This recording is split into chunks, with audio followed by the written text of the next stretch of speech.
Now, having a bishop pair is usually advantageous in chess, especially against two knights. And the point is that your bishops are going to control the whole board. You know, dark square bishop is going to control the dark squares, light square bishop is going to control the light squares on the board, and these knights are basically limited to their movement, which is not very far, you know. And that's why bishop pair is really powerful.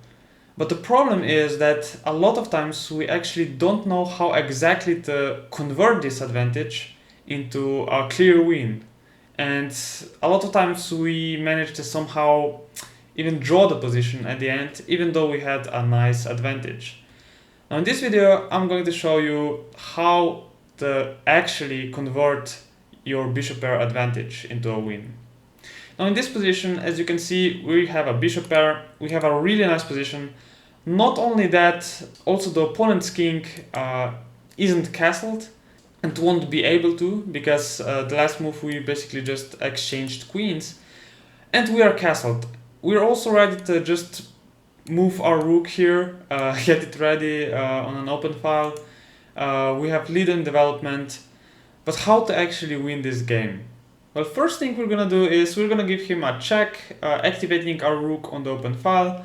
After he moves, okay, he moved to c7, we can also now just develop with a check, bishop to f4, and you can already see that we have a huge lead in development. His opponent is in quite a bit of danger, as you can see. It's really dangerous for black, so the position is just great. He went to b7 now, and I played bishop to d6. Now another way to win the game would be to just take this knight here on b8, because if he takes it with the rook, we have rook to d7 and we win the knight. And if he takes it with the king, we can go to the 7th rank, which we all know is really powerful for the rooks. We're gonna attack all the pawns. His king is also going to be in danger here. Let's say he defends it, we can play rook to c1, and our next move is just going to be rook to c7, and we're just going to destroy him. Also maybe play e5 to open up our bishop, and it's just going to be over. But I actually played bishop to d6 here, attacking his knight, so he has to do something. He played knight to c6, and I activated my bishop here on g2 by playing e5. Now we can also see the power of the bishops right there. This bishop is an absolute killer on this diagonal. You can see that this pin is really deadly here on the king, and even if he gets rid of this pin, the rook is still on a8 here, so it's really a tough position for black to be in.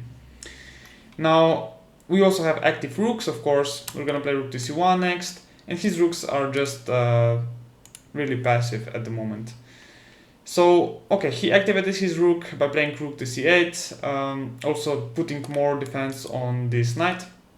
We played rook to c1 here, keeping the pressure, and now he played knight to d7, trying to somehow develop, but it's still very tough because, I mean, where is this rook going to go? It has no squares.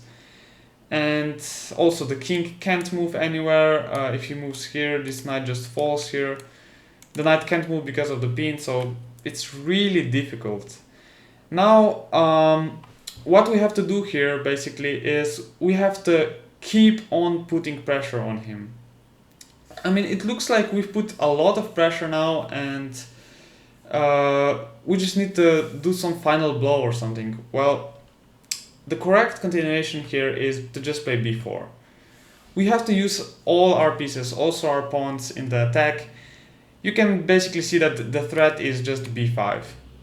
Attacking this knight with the pawn, and it can't move because of the pin, and we're just gonna win the knight, also the rook and everything. So this is really dangerous here. And he can't easily stop it. As you know, he can't move the king anywhere. And yeah, it's really a bad position for black here. Now he played b5, trying to stop that. I just played a4, a really nice move, because if he takes it, of course we just play b5, and he's just gonna lose this game.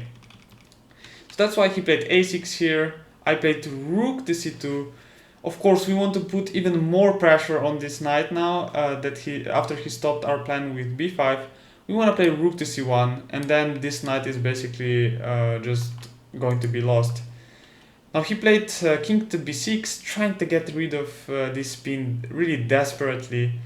And I just played a5, pushing him back. And now I played rook to c1. And now there's really no defense for him.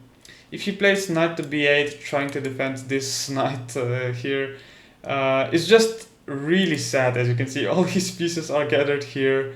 My bishops are really active on these open diagonals. I have active pieces, and I can basically just take the knight here and end the game right there.